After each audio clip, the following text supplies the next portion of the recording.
What's up, tribe? How you guys doing? Go ahead and hit that subscribe button, and I hope you like this video. This is Sweet Life, season 1, episode 6.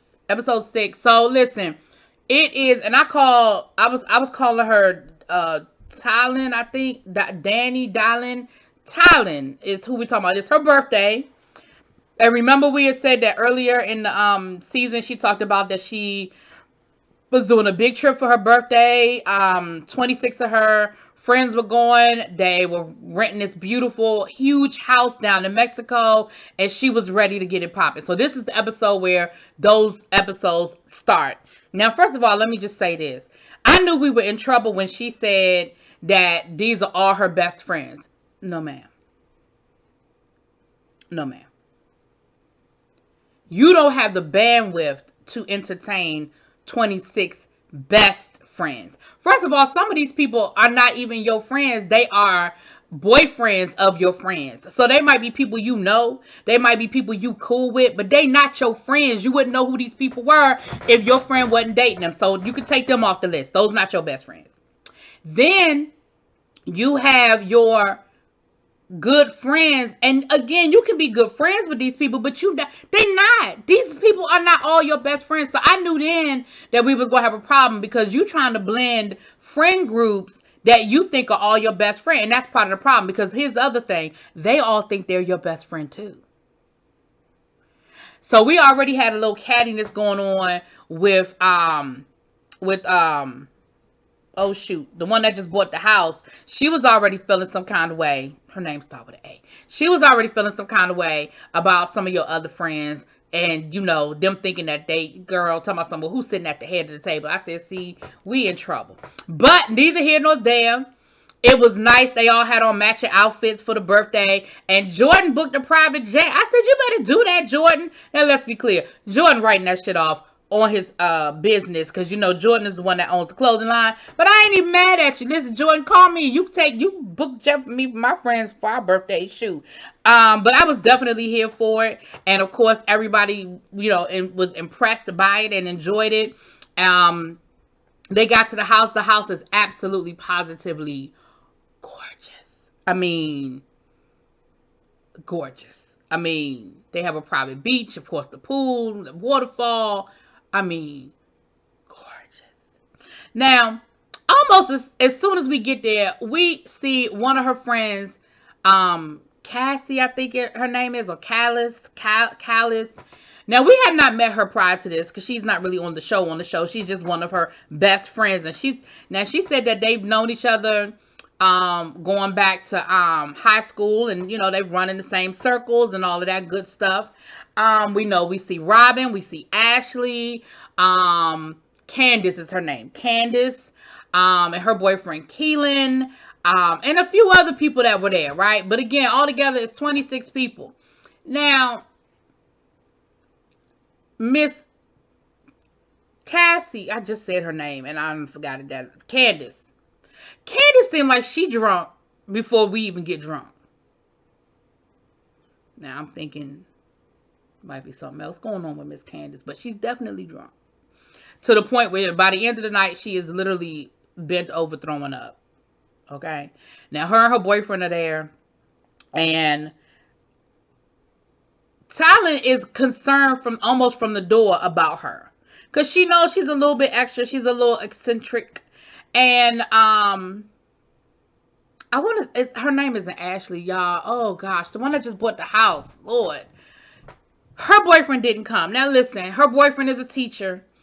And she said, you know, I understand that you're a teacher and you had to work and your students need you. But I mean, this is once in a lifetime. You're missing memories. You know, I'm really bummed that you're not here. Now let me say this. I don't know nothing about your boyfriend, but as one educator to another educator, I was always the type of person, even now, and I've been in education for over 20 years.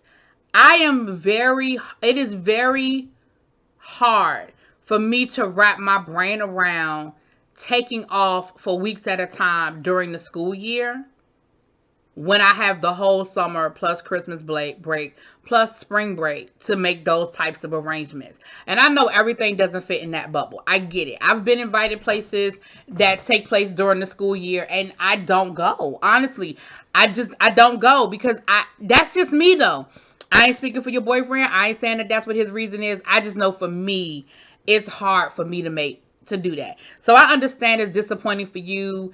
I understand, you want to be there. You want to have that moment with your boo thing. Because I would too. I would feel some kind of way about it too. But again, as somebody who's in education, I do understand. I understand how hard that could be, So then the next morning, the ladies are getting themselves together. We have a brunch that morning. Everybody's getting dressed up. And we found out that Bree was sort of flirting the night before with some other folks. Because, of course, her and Jordan are just friends, honey. And so she is exploring all of her options. And she wants to have herself a good time down to the birthday celebration. We even found out that Bree was sort of flirting with some dude named Cameron the night before, honey. They was playing Truth or Dare. And y'all know how risque Truth or Dare can get, especially when you get a little drinks in you, honey. Okay? So I don't know what did or didn't go down, but it is what it is. So they end up going down for brunch.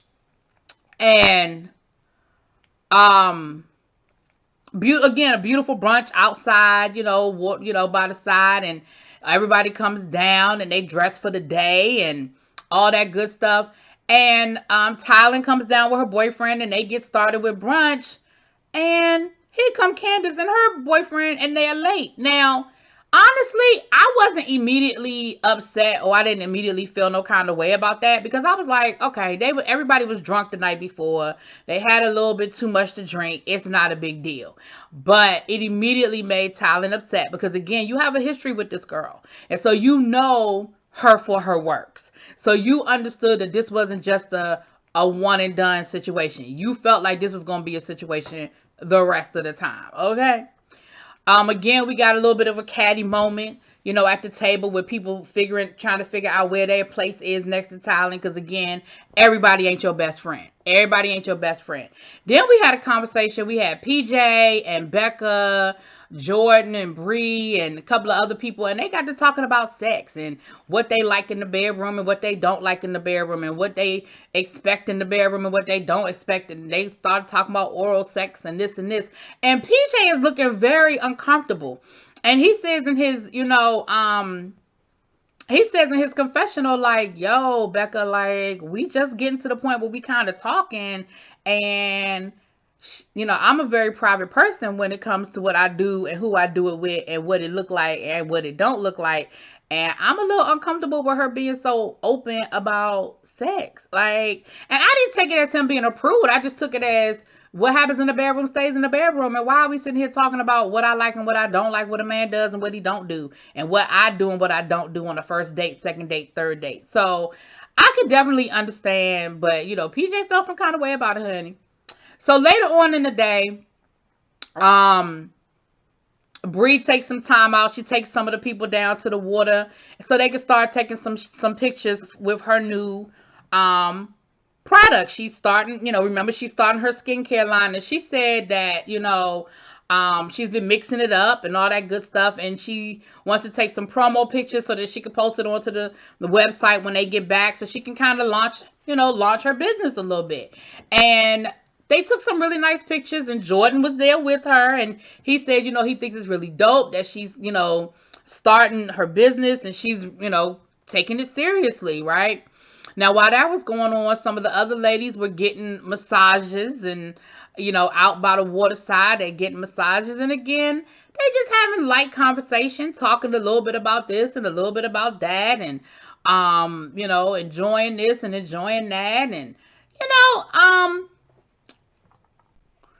so they're talking to Cheryl about moving in with Jared, and she's saying that she's excited, but she's a little nervous because, hey, she's been living by herself. And, listen, as somebody who's lived by themselves for a long time now, it is a very daunting thought that you now have to share your space with somebody. Like, I get it and I understand. The other conversation that I forgot to talk to y'all about was Bree talking about, and this came up when she went on the date with old boy last week, and then it came up again where she was just like, talking about splitting rent and how she don't feel like if she got a man and they living together, she shouldn't have to pay no bills. And what's the purpose of her having a man if he can't pay the bills? And she ain't talking about splitting no rent and splitting no mortgage, that he should be paying all of those bills. And I'm thinking to myself, girl, I'm not saying that you won't find it, because manifest itself, but I'm saying that that is not the norm. Like, when most people move in together, they split the bills. Like, that is not the norm, okay?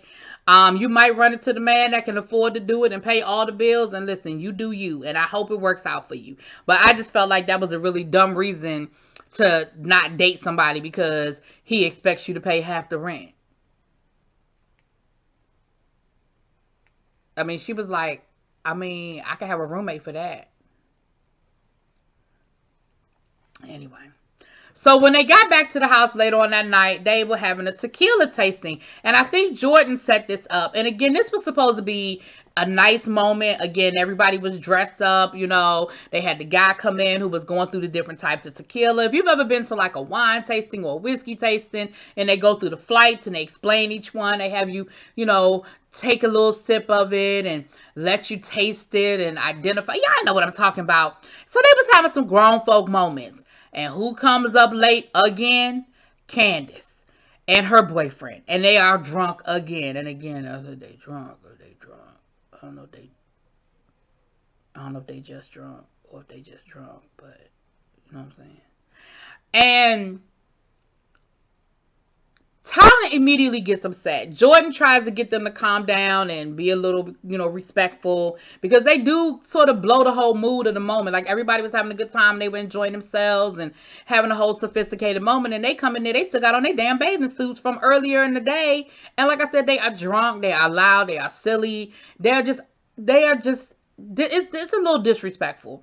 And Jordan tries to get them to chill out, and you know, everybody tries to get them to chill out. And so once it's over with, you know, Tylen is upset. She's visibly upset. And Candace tries to talk to her. What's wrong? What's wrong? And Tylen was like, listen, I don't want to talk about it right now. Like, now's not the time to talk about it. Because again, you're not going to receive it. So now is not the time for us to discuss it, because you're not going to receive it. And Tylen ends up, now I feel like in this moment, Tylen was being a little melodramatic, but I understand it from the point of view of, you've planned this trip. You have in your mind how you want it to go, what you want it to look like. You want it to be perfect. And in your mind, they're not playing the right games, and it's not going the way you want it to go, the way you've envisioned it to go, and it's their fault. So I understand her getting emotional. And again, we've been drinking, so that always heightens the emotion when people get to drinking and stuff. But at the end of the day, she goes to talk to Tylen, and then she started cussing out the cameraman, because she was like, get these cameras out here, get these fucking cameras out here. And Tylen was like, it's fine, it's okay, it's fine, because again, we know we're filming a show. The camera's been following us around for weeks. We're good.